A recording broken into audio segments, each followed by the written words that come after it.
ಇನ್ನು ಸರ್ಕಾರಕ್ಕೆ ಒಂದು ಹೆಸರು ಮಾಡುವಂತ ಆತುರತೆಯ ಪರಮಾವಧಿ ಇದು.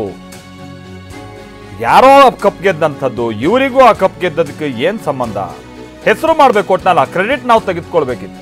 ಅದಕ್ಕೋಸ್ಕರ ಹಿಂಗ್ ಮಾಡಿ ಜನರನ್ನ ಬಲಿ ಹಾಕ್ಬಿಟ್ರು ಅಂತ ಹೇಳಿ ವಿ ಸೋಮಣ್ಣ ಕೂಡ ಟೀಕೆ ಮಾಡಿದ್ದಾರೆ. ಹೆಸರು ಬರುತ್ತೆ ಅಂತ ತರಾತುರಿಯಲ್ಲಿ ಕಾರ್ಯಕ್ರಮ ಮಾಡೋಕೆ ವಾರ ಬಿಟ್ಟು ಮಾಡಿದ್ರೆ ಏನ್ ಇವ್ರು ಗಂಟು ಹೋಗ್ತಾ ಇತ್ತು? ಇಂಥ ಕೆಲಸ ಮಾಡಿ ನೀವು ಪಾಪಕ್ಕೆ ಗುರಿಯಾಗಿದ್ದೀರಾ. ಅಷ್ಟೇ ಅಲ್ಲ, ಒಬ್ಬ ಪ್ರಾಮಾಣಿಕ ಕಮಿಷನರ್ ಅನ್ನು ಕೂಡ ನೀವು ಅಮಾನತ್ ಮಾಡಿದ್ದೀರಾ ಅಂತ ಸೋಮಣ್ಣ ಆಕ್ರೋಶ ವ್ಯಕ್ತಪಡಿಸಿದ್ದಾರೆ. ಇದೊಂದು ಲಜ್ಜೆಗೇಡಿ ಸರ್ಕಾರ ಅಲ್ರಿ. 18 ವರ್ಷದಿಂದ ಅವನು ಹೋರಾಟ ಮಾಡ್ಕೊಂಡು ಬಂದು RCBನವರು ಏನೆಲ್ಲ ಮಾಡಿ ಯಾರಿಗೋ ಹೆಸರು ಬಂದ್ಬಿಡ್ತದೆ, ಏನೋ ಮಾಡೋಣ ಅಂತ ಅಂದ್ಬಿಟ್ಟು ಒಂದು ವಾರ ಬಿಟ್ಟು ಮಾಡಿದ್ರೆ ನಿಮ್ಗೆ ಏನಾಗ್ತಾ ಇತ್ತು? ಗಂಟು ಏನೇನು ಮಾಡಬಾರ್ದಾಗಿತ್ತು ಎಲ್ಲವನ್ನು ಕೂಡ ಮಾಡಿ ಆ ಪಾಪಕ್ಕೆ ಗುರಿಯಾಗಿದ್ದೀರಿ. ನನಗೆ ಭಾರಿ ನೋವಾಗಿದ್ದು ಪೊಲೀಸ್ ಕಮಿಷನರು ಒಬ್ಬ ದಕ್ಷ ಪ್ರಾಮಾಣಿಕ ಅಧಿಕಾರಿ, ಯಾರು ಹೇಳಿದ್ರು ಕೇಳಲಿಲ್ಲ. ನೀವು ಮಾಡಬೇಕಾಗಿದ್ದು ಸಿದ್ದರಾಮಯ್ಯನವ್ರಿಗೆ ಏನಾದ್ರು ನೈತಿಕತೆ ಇದ್ರೆ ಅವ್ರು ಮಾಡಬೇಕಾಗಿತ್ತು, ಅವ್ರು ರಾಜೀನಾಮೆ ಕೊಡಬೇಕಾಗಿತ್ತು. ಅದನ್ನ ಬಿಟ್ಟು ಯಾರು ನಿಮಗೆ ಕಿವಿ ಕಚ್ಚಿದ್ರು, ಇಲ್ಲ ಇಲ್ಲ ಇವತ್ತೇ ಮಾಡಿ, ನಾನೇನೆ ಮಾಡಿ, ಎಲ್ಲೋ ಕಡೆ ಮಾಡಲಿ, ಇದೆಲ್ಲ ಮಾಡಿದಿರಲ್ಲ.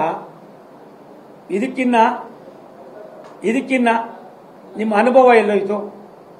ನಿಮ್ಮ ಚಿಂತನೆ ಏನಾಯಿತು? ರಾಜ್ಯದ ಬಗ್ಗೆ ನಿಮ್ಗಿದ್ದಂಥ ಕನ್ಸರ್ನ್ ಏನಾಯಿತು?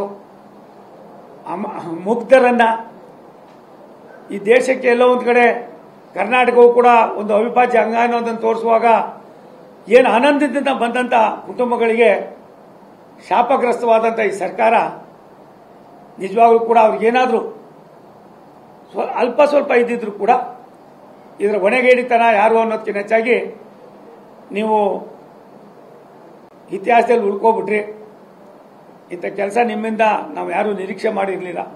ಟೀಕೆ ಟಿಪ್ಪಣಿಗಳು ಮಾಡೋದು ಸಹಜ, ಆದರೆ ಎಲ್ಗೋಯ್ತು ನಿಮ್ಮ ಅನುಭವ?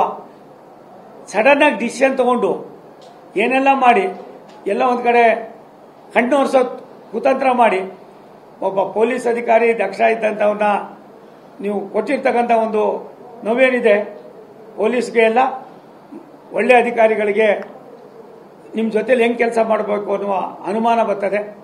ಸಿದ್ದರಾಮಯ್ಯ ಸಾಹೇಬ್ರಿಗೆ ಇವತ್ತು ಕೂಡ ನಾನು ವಿನಂತಿ ಮಾಡ್ತೀನಿ, ನ್ಯಾಯಾಂಗ ತನಿಖೆ ಮತ್ತೊಂದು ತನಿಖೆ ಮಾಡೋದ್ರಿಂದ ಆ ಕುಟುಂಬಗಳಿಗೆ ನಾವೇನು ಕೊಡೋಕ್ಕಾಗೋದಿಲ್ಲ, ನ್ಯಾಯ ಕೊಡೋಕ್ಕಾಗೋದಿಲ್ಲ. ಈ ಒಂದು ಘಟನೆಯಲ್ಲಿ ಎಲ್ಲೋ ಒಂದು ಕಡೆ ಸರ್ಕಾರದ ಹೆಸರನ್ನ ಮೇಲ್ಮಟ್ಟಕ್ಕೆ ತಗೊಂಡು ಹೋಗಬೇಕು ಅಂತ ನಿಮ್ಮ ಆತುರದ ಪರಮಾಧಿಕಾರ ಏನಿದೆ, ಇದು ನಿಮಗೆ ಕೊಡ್ಲಿ ಪೆಟ್ಟಾಗಿದೆ.